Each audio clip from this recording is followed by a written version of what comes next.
H1B visa fee $1,00,000 పెంచారు అనగానే America వెళ్లాలని కలలు కన్న వారంతా ఎంతో ఆందోళన చెందారు. కానీ అంతకంటే డేంజరస్ చట్టం రాబోతుందని ఆర్బీఐ మాజీ గవర్నర్ రఘురామ్ రాజన్ హెచ్చరించారు. అదే అంతర్జాతీయ ఉపాధి తరలింపు నిలిపివేత చట్టం. షార్ట్కట్లో హైర్ యాక్ట్. ప్రస్తుతం ఈ చట్టం గురించి అమెరికా కాంగ్రెస్లో చర్చ జరుగుతుంది. హైర్ చట్టం అమల్లోకి వస్తే అన్ని రకాల అవుట్సోర్సింగ్ సేవలపైన 25% సుంకాలు విధించే అవకాశం ఉందట. ఇది మన దేశానికి చెందిన ఐటీ సేవలు, వాటి ఎగుమతులపై ప్రత్యక్షంగా ప్రభావం చూపుతుందట. ఇది విదేశాల్లో అవుట్సోర్సింగ్ ద్వారా ప్రాజెక్టులు నిర్వహించుకునే అమెరికా సంస్థలకు మోయలేని భారంగా మారుతుంది.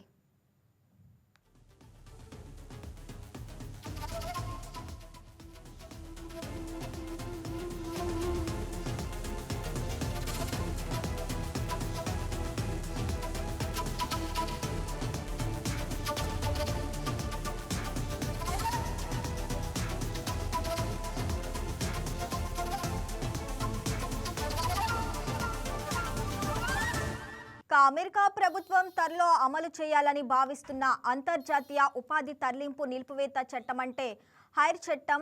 H1B వీసా రుసుం $1,00,000కు పెంపు కంటే ఈ చట్టం ఆందోళనకరమని ఆర్బీఐ మాజీ గవర్నర్ రఘురామ్ రాజన్ ఆందోళన వ్యక్తం చేశారు. ఇక ముఖ్యంగా ఈ పరిణామం మన దేశానికి తీవ్ర నష్టం కలిగిస్తుందంటున్నారు. హైర్ చట్టం అమల్లోకి వస్తే అన్ని రకాల అవుట్సోర్సింగ్ సేవలపైన సుంకాలు విధించే అవకాశం ఉందన్నారు. ఇది మన దేశానికి చెందిన ఐటీ సేవలు, వాటి ఎగుమతులపై ప్రత్యక్షంగా ప్రభావం చూపుతుందన్నారు.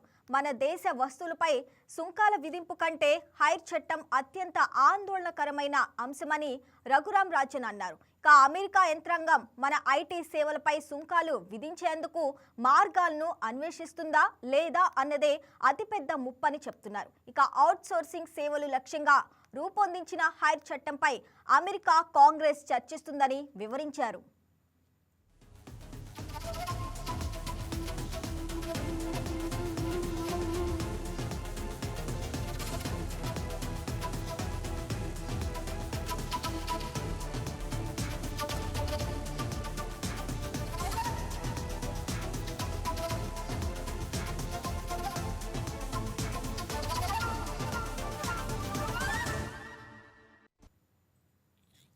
ఇంతకీ అసలు హైర్ చట్టం అంటే ఏమిటంటే, అమెరికా కంపెనీలు తమ పనిని ఇతర దేశాలకు అవుట్సోర్స్ చేయడాన్ని నిరుత్సాహపరిచి దేశంలో ఉద్యోగ సృష్టికి ప్రోత్సాహం అందించాలన్నది హైర్ చట్టం ప్రధాన ఉద్దేశం.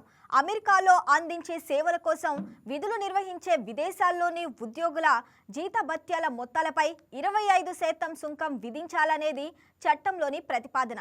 ఇది విదేశాల్లో అవుట్సోర్సింగ్ ద్వారా ప్రాజెక్టులు నిర్వహించుకునే అమెరికా సంస్థలకు మోయలేని భారంగా మారుతుంది. అలాగే అవుట్సోర్సింగ్ చెల్లింపులను పన్ను మినహాయింపు ఖర్చుల్లాగా కూడా చూపించుకునే అవకాశాన్ని కోల్పోతాయి. ఈ సుంకాల ద్వారా సమకూరే మొత్తాన్ని అమెరికాలో నూతన దేశీయ మానవ వనరుల నిధికి జమ చేస్తారు. ఇక ఈ నిధులను అమెరికాలోని ఉద్యోగుల నైపుణ్యాలను పెంచేందుకు అవసరమైన శిక్షణ, అప్రెంటిస్షిప్ కార్యక్రమాలకు వినియోగిస్తారు. ఇక తద్వారా వారికి ఉద్యోగాల్లో మరిన్ని అవకాశాలు దక్కేలా చూస్తారు. కానీ విదేశాల నుంచి అవుట్సోర్సింగ్ ద్వారా పనిచేసే ఐటీ ఉద్యోగులకు మాత్రం ఇబ్బంది తప్పదు.